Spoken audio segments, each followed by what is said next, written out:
What's good, YouTube? It's your boy TK, and welcome back to another episode of TK Vids. We back with the MrBallen reactions, and we back again with the top 3 places people can't go, but for some odd ass reason they decided to go there anyway. So go ahead, sit back, relax, enjoy this video. And at the end of the video, you like the video, go ahead and drop a like, drop a comment, subscribe, share the video, spread the love, and all that good shit. But in the meantime, I'm not gonna hold y'all any longer. Try to get straight into this MrBallen, because I know y'all fucking with it, I'm fucking with it too. Sit back, relax, get your drink of water, however you decide to relax. It's understood and gotta be explained. And let's enjoy this story told by the amazing storyteller, MrBallen himself. Here we go.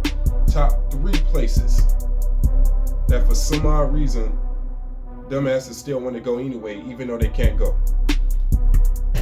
That's not the official title, but you get it. Here we go, MrBallen. Let's go. Today, we're going to look at 3 places you can't go and people who went there anyways. But before we get into today's stories, if you're a fan of the strange, dark, and mysterious delivered in story format, then you come to the right place, because that's all we do, and we upload 2 or 3 times every week. So if that's of interest to you, at the like button's next birthday party, please gift them a 3-year supply of Radithor. Also, please subscribe to our channel and turn on all notifications so you don't miss any of our weekly uploads. Alright, let's get into today's stories. I don't even know what Radithor is. I'm assuming he wants to get the like button some type of rat poison. I can only imagine it's some type of fucked up shit, because fuck the like button.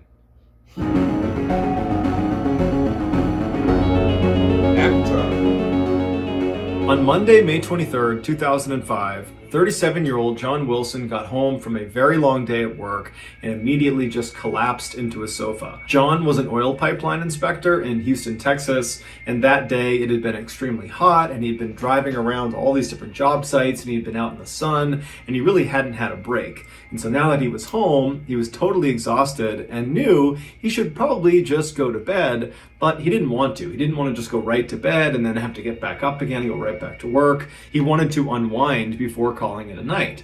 And so he decided what he would do to unwind would be to go fishing, something he really loved to do. Normally, John did a lot of freshwater fishing, but tonight he decided he would do some saltwater fishing. And so at about 7:30 p.m. that night, he grabbed his fishing rod and his tackle box, he threw it in the back of his pickup truck, and then he hit the road. About an hour and a half later, he had driven all the way south to the very coast of Texas to a beach called Crystal Beach, which is right on the Gulf of Mexico. And instead of parking in one of the parking spaces in the lot, John, like he always did, just drove right through the gate out onto the actual beach. This beach actually had a reputation for having really hard-packed sand, almost like cement, because so many people like John would drive their vehicles out onto the beach. And so he goes through the gate and he drives straight out towards the water. And although it wasn't completely low tide yet, it was making its way towards low tide. I'm just gonna, I'm not even gonna pause it a lot this video, at least I'm gonna try not to. But don't you hate when a whole bunch of other people just want to fuck some shit up? Like, man, we can't have nothing nice because y'all want to fuck it up. They have a whole beach right there, but other people fucked it up because they want to drive on the beach. That's some bullshit. But anyway. And so there was a lot of beach exposed. And so John drove for quite a while, and then he parked still in the tidal zone, but well away from the water. John probably figured that he would not be there long enough for it to matter, because high tide was not for several hours. And so John hops out of his truck, he preps his fishing rod, and he walks out into the actual surf, and he begins to fish. And it would have been very, very peaceful, as there was not really anyone else down there, as it was pretty much the middle of the night. There might have been a couple other fishermen nearby, but that was about it. And for a while, John probably just enjoyed the peace and quiet. He enjoyed fishing. And then after a while, John got overwhelmingly tired. Maybe it was from all the work earlier in the day out in the sun that was just finally catching up to him, or maybe it was all the moving around in the surf, getting knocked around by the water that was making him tired, or maybe it was both. But either way, John decided he wanted to take a nap before he headed home again. So he left the surf zone, he dropped his fishing rod in the back of his truck, and then he crawled underneath his truck to take a nap. The following morning, a man who was... Why you ain't sleep in the car? Why he ain't sleeping in the whip? Unless it's something that I just missed. Because I wasn't listening well enough. Why do you... What? I had to have missed something. There's no way I'm sleeping under... No, that's not even an option. What? He's out for a walk near Crystal Beach, looked out into the water, and he saw a truck was half submerged in the surf zone. And so he called the police, and then the police called a tow truck, and then the tow truck driver showed up to the beach, and when he got there, it was still relatively high tide, and so he had to wait until it was low tide enough that he could actually attach the chains and start pulling this truck out of the surf zone. And so finally, when it was low tide enough, the tow truck driver walked down, and as soon as he was standing next to this partially submerged vehicle, he saw there was a body poking out from underneath it, and that body belonged to John Wilson. No one knows for sure what happened to John after he climbed underneath his truck, but the best guess is after he went under there, he fell asleep, and he slept for longer than he anticipated. And in that time frame, even though the sand of this beach had this reputation for being really, really hard, well, after a couple of hours, his truck would have begun to sink in the sand. It would have settled into the sand. And so John, as he's laying there at some point, would have been trapped by the underside of his truck. And then from that point, either the truck just continued to settle, ultimately crushing John to death, or it kept him pinned there, but he was still alive, and then the tide came in, and eventually he drowned. Either way, John's final moments must have been torture. Commercial. Fuck. That's crazy. Why did he sleep underneath the car though? Like, why was that even an option? That's what I want to know. That shouldn't even been an option at all. Yeah. Sevnica is a gorgeous town right in the heart of Slovenia, situated right along the Sava River, which is one of the longest rivers in Europe. The section of the Sava that flows past Sevnica was a popular destination for kayakers and canoeists up until 2008, when a hydroelectric dam was built across it, creating a sort of dead end for anyone trying to go through that section of the river. They would have to stop at the dam, get out, walk around, and then pick up the river on the other side, or that would mark the end of their trip that day. In 2008, while this dam was still under construction, the mayor of Sevnica, who was in favor of the construction of this dam, he understood that this was kind of a bummer for the people in town. While the dam itself was going to provide more electricity for the town, it did kind of end an era. And so he decided he would organize a final trip down the Sava River past the dam while they could still go right past it. And he was calling this trip the Final Descent. And so he went all around town asking people if they wanted to come, and he finally recruited 27 other people to come with him on this final trip. And so a few weeks later, on July 3rd, after all preparations were made, the mayor and the rest of his crew, they made their way upstream to this loading area where 4 canoes have been set out for them, and the staff people that had actually provided these canoes, they offered the group life jackets, and virtually everyone in the group turned it down. It's unclear why they turned down the life jackets, but one could guess that, the river itself was incredibly calm, and they were not expecting to be on the water for very long, and so they just decided they didn't need one. And so after... Hold on. Well, first, there's something I forgot to do, because I did it on the last one. I'm going to try to predict the ending before each story. The ending of the story before he, finishes the story. The last one was over with, so I finished that one. This one, I'm going to guess that how it's sounding, they probably got caught in some type of weird whirlpool because they built in that dam and they drowned. Or they fell off some unknown ledge or somewhere. Something happened. Now I'm putting my finger on some type of weird whirlpool or current they couldn't get out of and ended up drowning or something. Especially since he said they didn't have the life jackets. Which is another thing. Why aren't you putting on life jackets? I don't care if you're a fucking Olympic swimmer. Put on the fucking life jacket. It's that simple. I can swim. I'm putting on a life jacket. Like, what? I don't care if the water's calm or not. I'm putting on a life jacket. Like, come on now. Survival 101. Like, come on now. Let's be real. After all 28 people got into their canoes, 7 people per canoe, they pushed off the shore and they began their slow trip down the river. And the mayor had actually hired a photographer to come along with them to document their journey. So as soon as they take off, the photographer is looking around, taking pictures and filming. The weather was beautiful and the water was calm and everything was just going really, really well. But about 15 or 20 minutes into their journey, they turned this corner and they got a clear view of the dam, which was about 1,000 feet away from them at the time. Now, the dam was not done yet, but it was pretty close to being done. And so the actual structure of the dam, it was built. And so even from 1,000 feet away, it was very obvious to tell that up ahead, there's these big cement archways where the water flows down over this dam. And the whole group pretty much immediately saw they had a problem. The plan, according to the mayor, had been they would get to this dam, but on the left side of the dam, there was going to be a strip of waterway that had not been blocked off yet. Because when this dam was complete, it would completely obstruct the river side to side.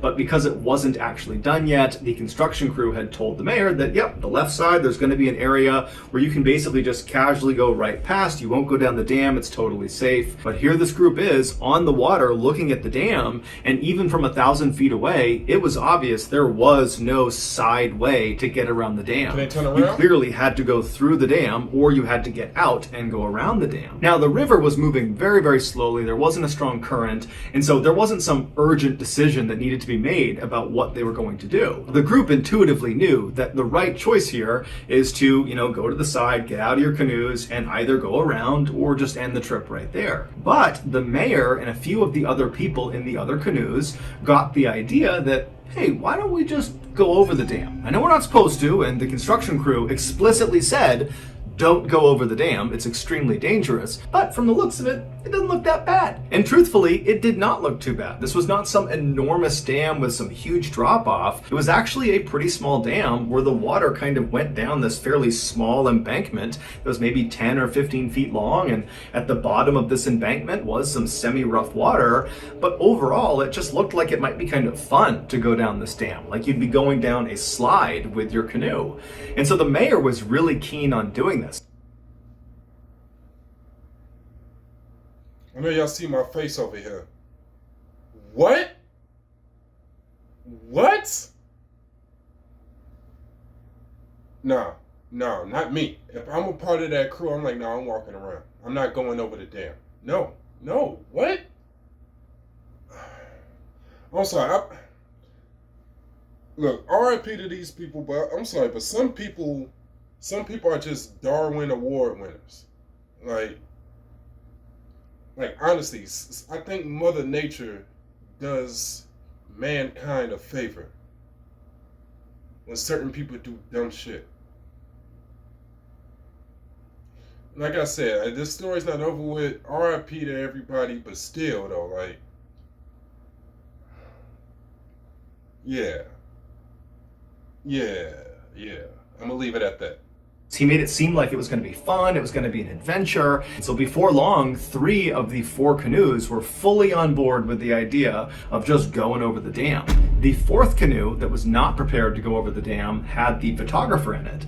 And they said, we're not comfortable with this, but we'll pull up next to the dam and we'll just film you guys going over the dam. It'll be really cool. And so after making their plans about who was going to do what, the 4 canoes continued down the river. And when they got about maybe 100 or 200 feet away from the entrance to this dam, the 4th canoe with the photographer pulled off on the left side of the river. They got out and the photographer lifted up his camera and he began filming the other 3 canoes as they made their approach into the dam. Now, the video from this photographer that was released to the public, it shows the first of these 3 canoes actually going into the dam. And you see these 7 people on this canoe. They're kind of happy and excited looking. They have nervous anticipation like they're about to start a roller coaster or something. And they're making their way into this dark section inside of the dam. They're basically going through the gates of the dam where they're going to go down this embankment. And as they go into the darkness, as you begin to lose sight of them, you see the back end of the canoe suddenly pops up because now they're going down the actual dam itself. They start sliding down and then you hear someone in the canoe start to scream and then it goes completely silent.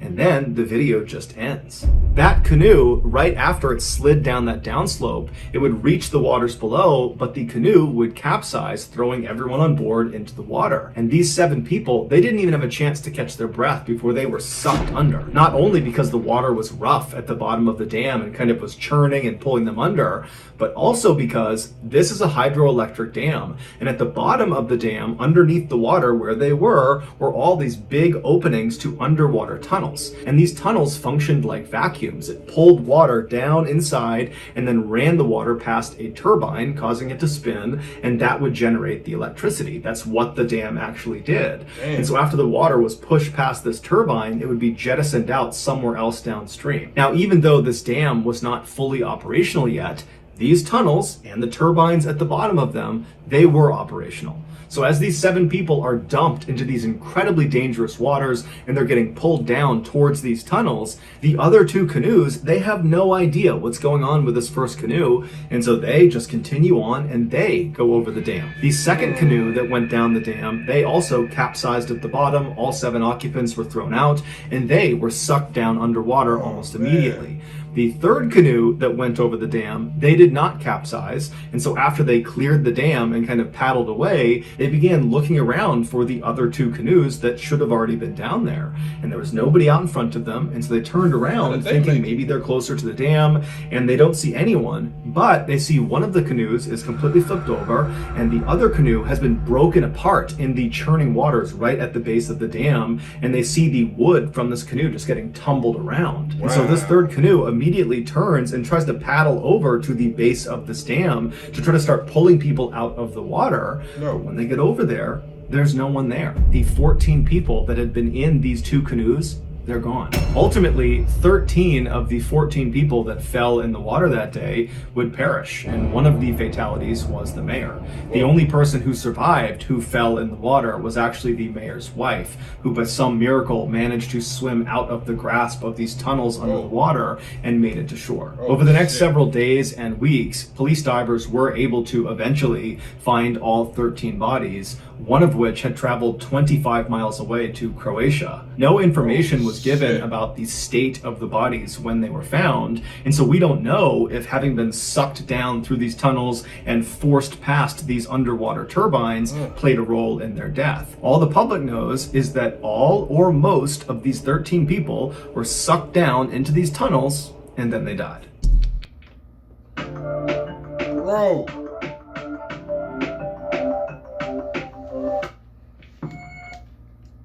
Gee, that's crazy. See, I would have survived because I would have never went over the dam. But I didn't even know it was that deep. You know, like that sophisticated like that. Oh, that's crazy. I'm thinking that you just gonna just...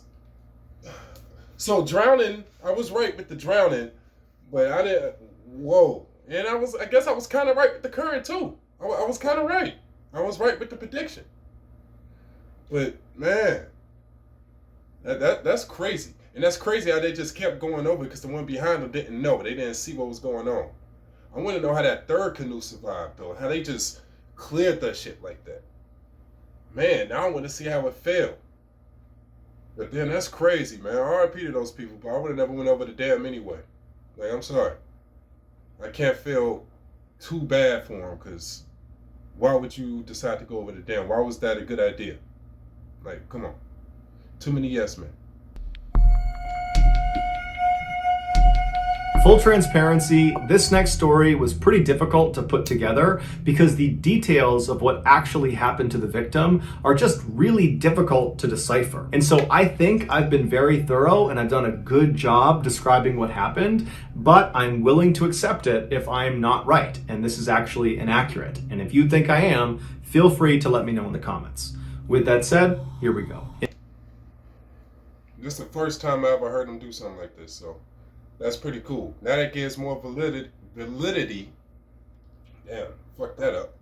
To all his other stories, because he's letting you know right up front. Look, I'm not completely sure about this one, so if I'm wrong, let me know if I'm wrong, and I'll correct it. Whatever the fuck he said. That's crazy. I like that. I like that.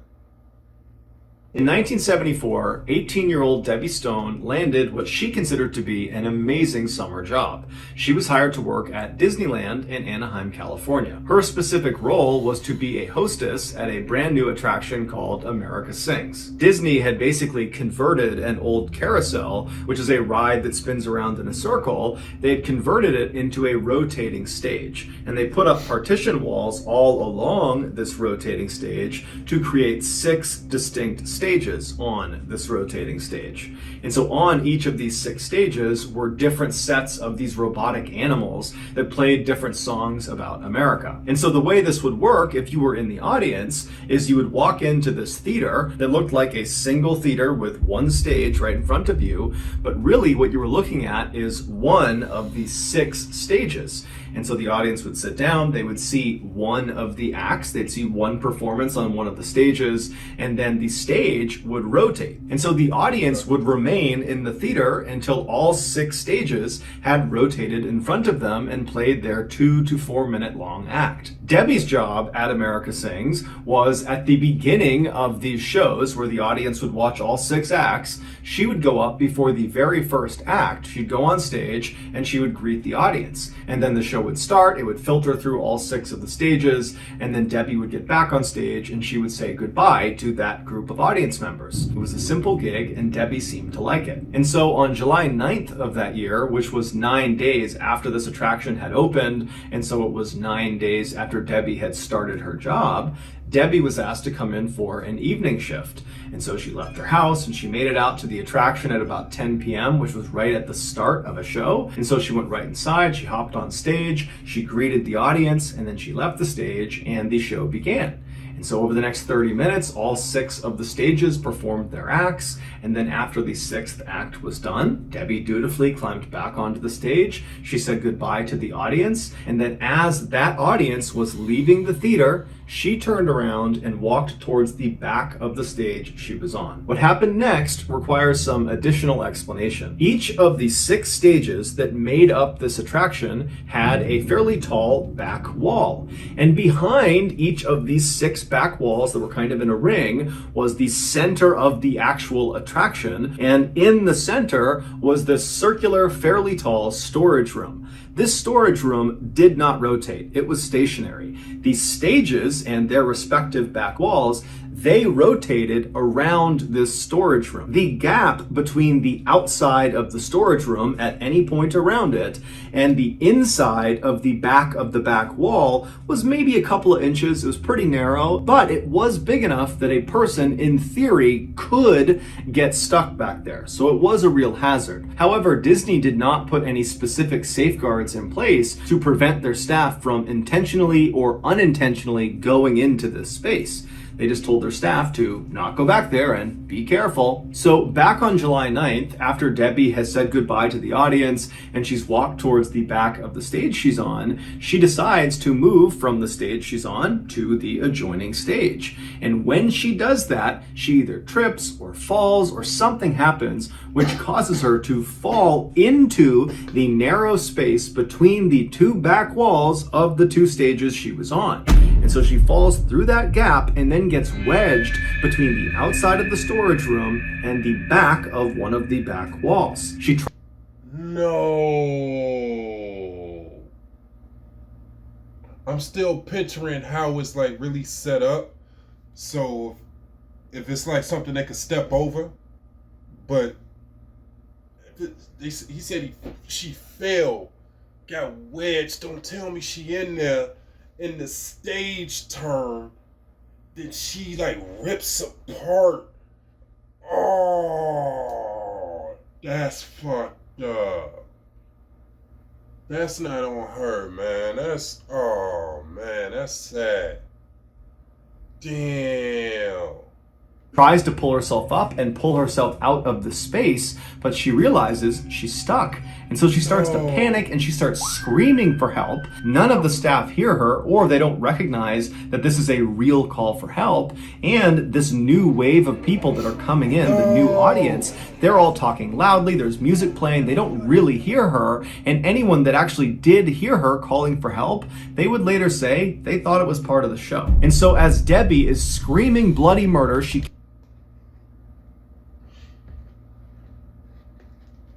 I don't know if this is in Disney World. I don't remember. But this is something with kids singing about America and shit. You think screaming help and, like he just said, bloody murder is a part of the show? What? Help! Help! Oh, it's a part of the show. Nigga, what? I would have been like, hold on, what the fuck? Did I hear that shit? That's a part of the show. No, wait. That's a part of the show? This is not a Halloween show, G. This is a America Sing show with kids here. She sounds like she's dying. What? That, I don't know. Maybe hindsight's 20/20, but still. Cannot get out of this gap, this narrow gap she's stuck in. These stages, they start to move because the show is going to start.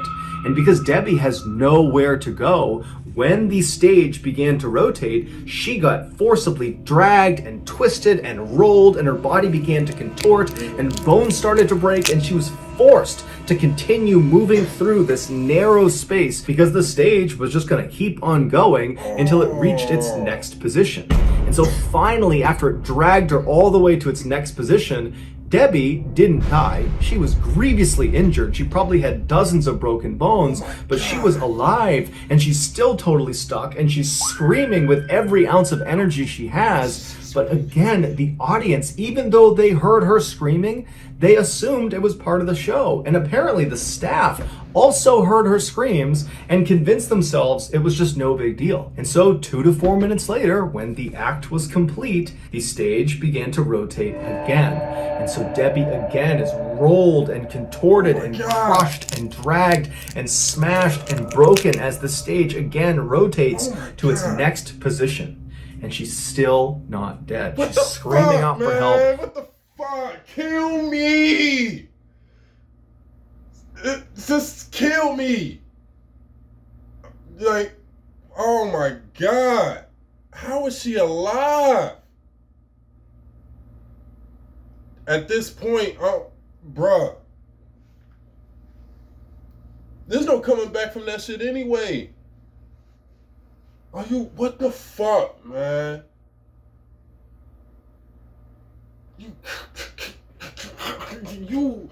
Oh my God. How is she alive? The pain, the suffering, and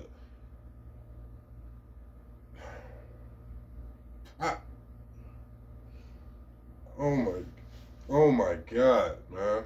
No one is coming to help her. And so the entire show would play out with the stage rotating through all of its sections. And then finally, at the end of the show, when one of the audience members alerted the staff that, hey, you should really go check out that screaming we heard. And at that point, they went for a look and they discovered Debbie, and she was very obviously deceased. Disney would pay a small settlement to Debbie's family, and then they would put up a number of safeguards on the America Sings attraction to make sure something like this never happened again. So that's gonna do it, guys. If you found the secret in today's episode, let us know in the... Oh my gosh, man. She went through that shit 6 times. Cause remember the beginning of the show, and they ain't checked to the end. And this was Disney. What the fuck, man? That's crazy. Hey, R.I.P. to her, man. That's wild, man. Yeah. Damn, that's fucked up. That's the worst. Yeah, I see why you say that last. That's the worst one. But man, on that note, well, not on that note, but thanks for stopping by, watching the video. I appreciate y'all coming through, checking me out. If y'all like this shit, go ahead and like the video, subscribe to the channel, share the video. If you like the actual video I was reacting to, go ahead and subscribe to him. Again, that's MrBallen. Cold with the shits. But yeah, like, comment, subscribe, share the video, all that good shit. And until next time, I'm out. One.